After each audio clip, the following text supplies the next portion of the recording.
morning. It's the 10th day of November this morning, and welcome to the daily post with some scriptures and thoughts and ideas that we hope will uplift you and help you through the day.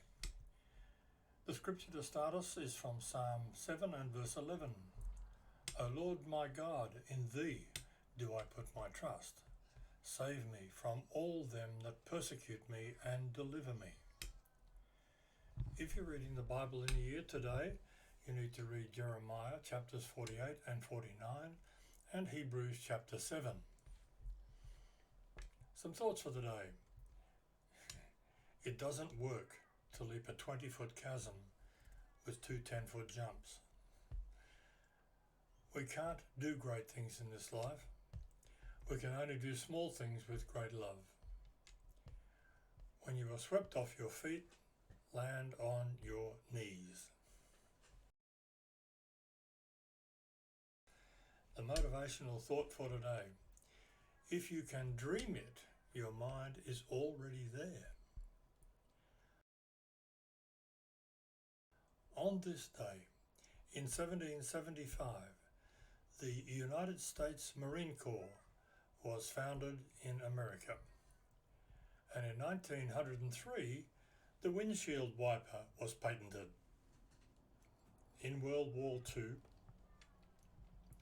on this day in 1944, the Germans launched V-2 rockets against London.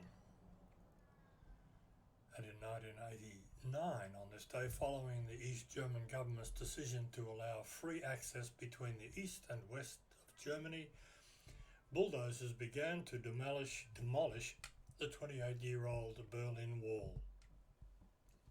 And in 2020, on this day, it was decided that the word of the year was lockdown, according to the Collins English Dictionary. The personal story of the day, the real way to go.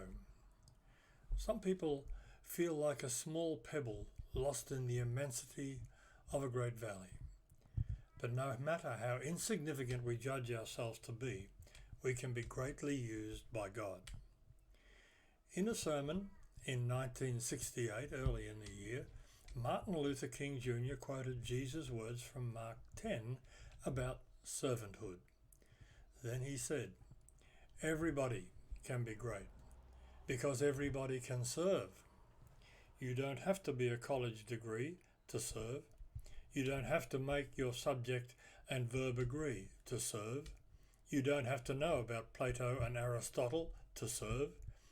You only need a heart full of grace and a soul generated by love." When Jesus' disciples quarreled about who would get the places of honor in heaven, he told them, and this is from Mark chapter 10, verses 43 and 45, "But so shall it not be among you, but whosoever will be great among you shall be your minister, and whosoever of you will be the chiefest shall be servant of all.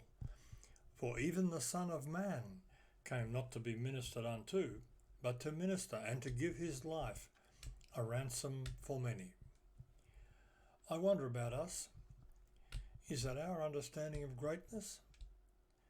Are we gladly serving, doing tasks that may go unnoticed? Is the purpose of our serving to please our Lord rather than to gain the applause of people? If we're willing to be a servant, we can achieve true greatness. The devotional thoughts of the day, the first, be mindful of the battle, and the scripture from Hebrews chapter 10 and verse 12, with references from Hebrews 10 verses 1 to 18. "But this man, after he had offered one sacrifice for sins forever, sat down at the right hand of God." A recent television commercial for a cleanser boasted that this product could remove stains with one application. Why, the commercial hinted, would anyone choose another product that required repeated washing and scrubbing when one time was enough with this detergent? Hebrews asks a similar question regarding Jesus' sacrifice. His sacrifice is superior because it had to be offered only one time and was powerful enough to cleanse us all. The Old Covenant required the repetition of sacrifices. One clue that these sacrifices were not ultimately sufficient for God's people, as we read in verse 1. If they had done the job that really needed to be done, if they had really dealt with the issue of sin, then they wouldn't have needed to be repeated year after year.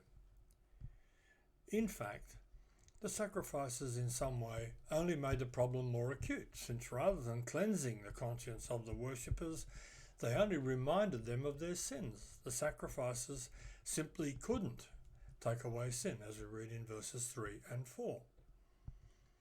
On the other hand, the sacrifice of Jesus ended the problem of sin once and for all. Today, those who hope in Christ are already declared perfect, even while our lives are still being made holy, as we read in verse 14.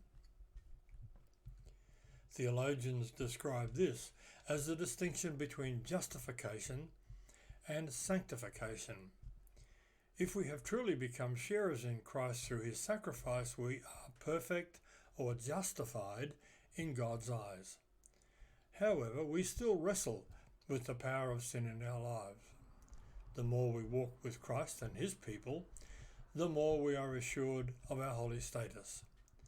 This confidence keeps us heading in the right direction. Hebrews see these doctrines as two sides of the same coin. We know that we are in Christ if we hold firmly to the confidence that we had at first. We can have assurance that we are truly among those who have been justified. Thus we are motivated to persevere with our spiritual lives despite the ongoing battle of the mind. Do you know people who struggle with having assurance of their salvation? These verses can be tremendously encouraging to those who wonder where they stand before God.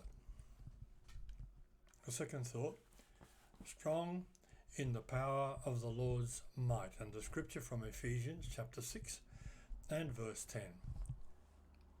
Finally, my brother, be strong in the Lord and in the power of his might. When Paul speaks about being strong, he's not referring to human strength. God knows that we are weak in ourselves. Jesus said, without me, you can do nothing, as you can read in John chapter 15 and verse 5. But God does not despise our weakness. He loves us, but he also wants us to grow in the power of his strength. In the Spirit of Christ we have life. In him we have wisdom.